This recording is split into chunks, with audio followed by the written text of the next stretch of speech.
Oq poshsho askarlari uning ismini eshitishi bilanoq qo'rquvdan titrar edi.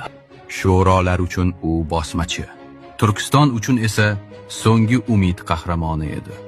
U hech kim kutmaganda paydo bo'lar va xuddi shunday tez g'oyib bo'lib, o'zidan esa qo'rquv va sukunatni qoldirardi.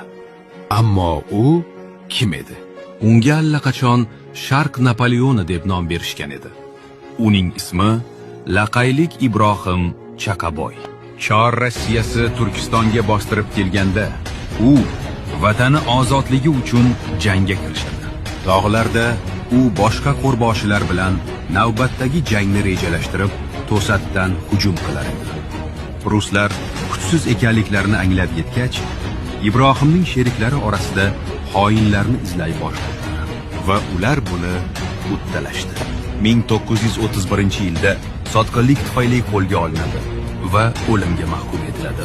Ibrohim Laqay vatani ozodligi va kelajak avlod uchun kurashdi. Turkiston qahramonlarini unutmaydi.